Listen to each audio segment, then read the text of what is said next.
We want to welcome you to All Things Real Estate, brought to you by the GK Group.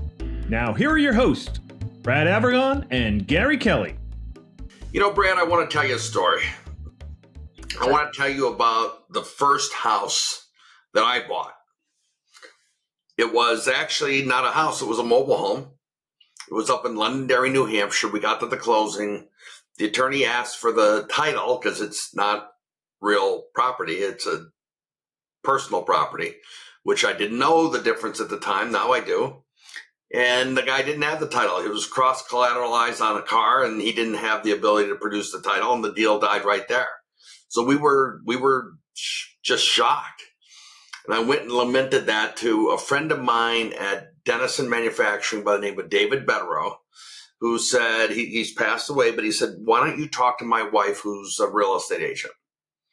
And we talked to the wife, who was a real estate agent. Wonderful, wonderful, wonderful person.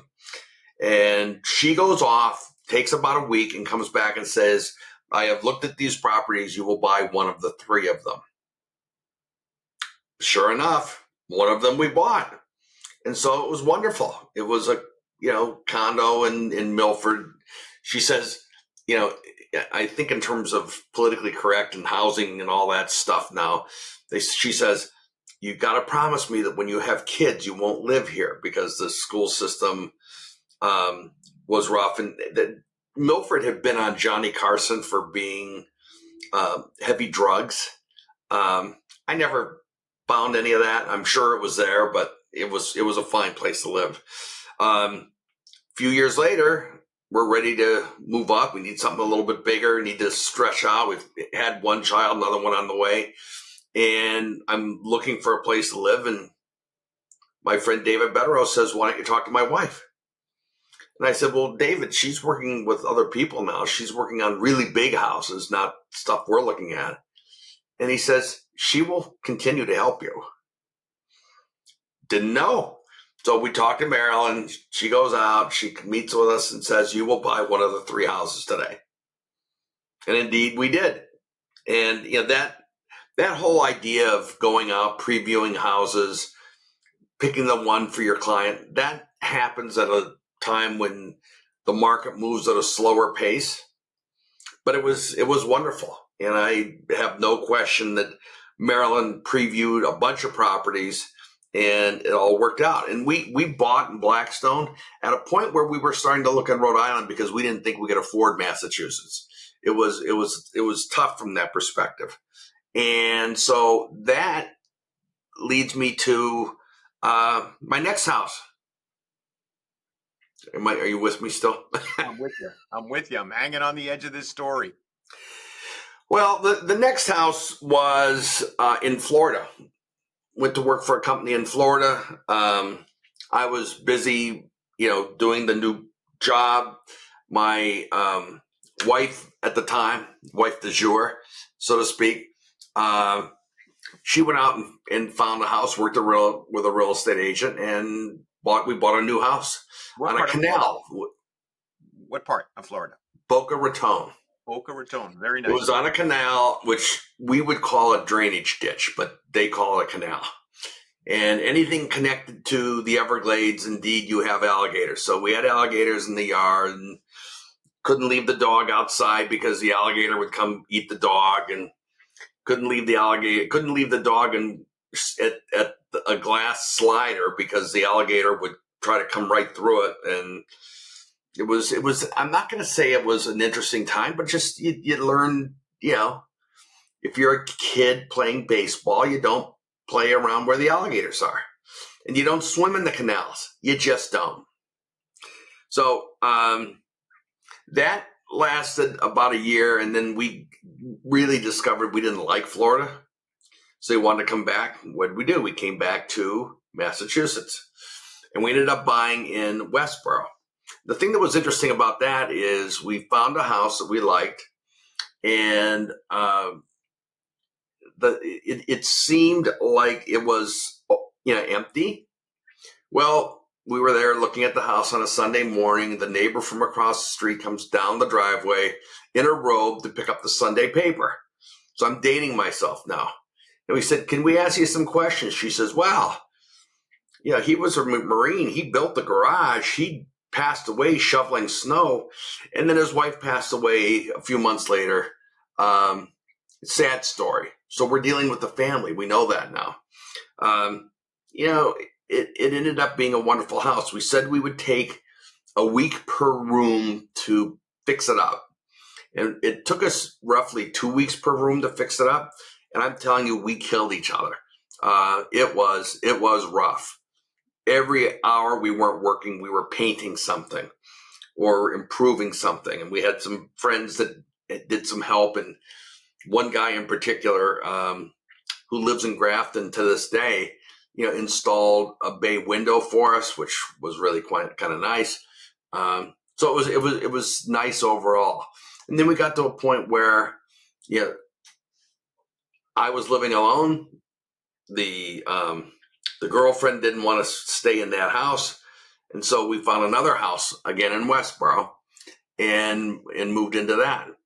But the thing that's interesting is no matter how many spreadsheets we would do and how much research we would do, ultimately it came down to a feeling.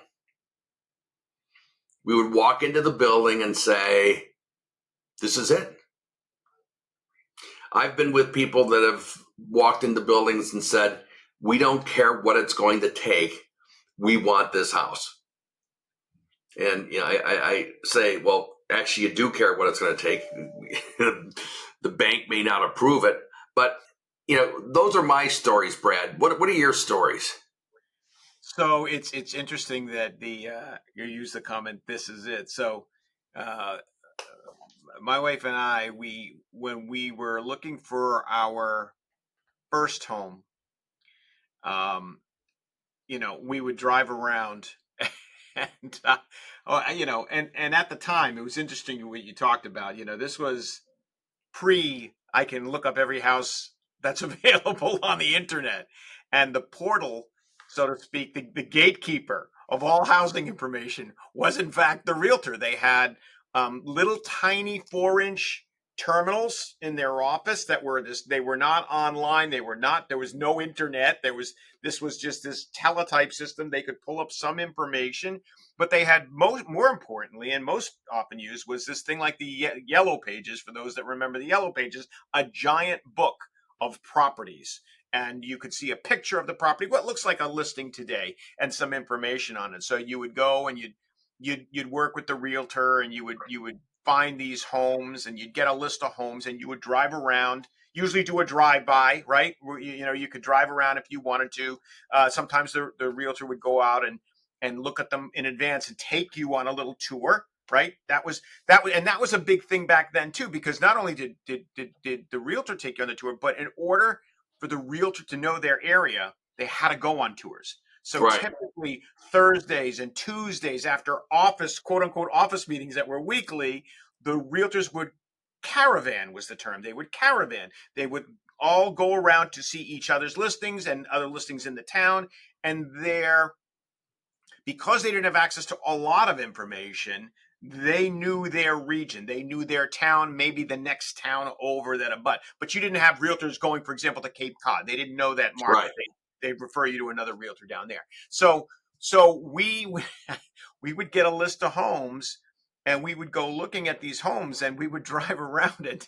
My wife would say, "You're more than welcome to go in that house, but we won't be buying it. Yeah, I will not be getting out of this car." And we're not good. And then she would go and she would find another home that I would walk into, and she's like, "Isn't this beautiful? Isn't this great? Isn't that?" And I'm like, "Yeah, but I'm not going in on this. I'm not." And so we would basically be in two polar ends, and then, as you said, we would walk into the house, and we would look at each other and say, "This is it. This is the one." And I used to feel bad for the realtors because we would, you know, we would bicker, we'd bicker with us, and then I'd say, "Listen, this is just how we communicate. Don't worry, this is all good." And at the end, they say, "Yeah, we were in agreement. This is the one. This is the one we want to make the offer on." And so we did that. We bought our first home. It was a little 2-bedroom house in Marlboro, and yeah, and then kind of went from there. It's very interesting. And that was that. So that house was done. There was a little bit that needed to be updated, but not a lot. We, did some wallpaper, paint, things like that, added a staircase to the deck, so we could get down to the lower level, but not too much. And it's funny. So we had no furniture. So I remember there was a big furniture sale down on Route 1, and I think, I don't know if we rented a pickup. I think we rented a pickup truck because I didn't have a pickup. And anyway, we went down, we bought all this furniture, and I tied it loosely on the top. And I remember driving that thing home thinking, we look like the Beverly Hillbillies, like in that big truck with all the furniture hanging out and all this other stuff. But yeah, it's funny. Those are good. You talk about, you practically killed each other during those weeks. They're good times, though. They're good things that cement you, I think, together if you don't kill each other. But there's a lot of decisions that come when you buy a home. And if you're building a home, my goodness, if you're renovating or doing a full renovation, there's a lot of decisions, and it can get very tenuous, so to speak. One of the things, we're working with a couple now, and she likes smaller, well, I'm going to call it more starter home like homes. And he likes larger homes that can be the last home that he ever buys. And the truth is, they don't have the wherewithal to make that happen, the bigger house. And so what happens is they go into houses and they're at different extremes. She will look at something and say, well, yeah, this is great. Of course it's great, but we can't afford it. And he's like, no, we can do this. And then it's, we can add on. He's always looking at where they can add on, looking at where the septic is so they can add on. Those projects really put an incredible strain on people if you're not accustomed to doing them. They sure do. And it's funny that you mentioned that. I had a client recently who came to me because in addition to doing new purchase homes, I also do, like, if somebody wants to do an addition or something like that, I can do either a new construction or just an addition loan or renovation loan.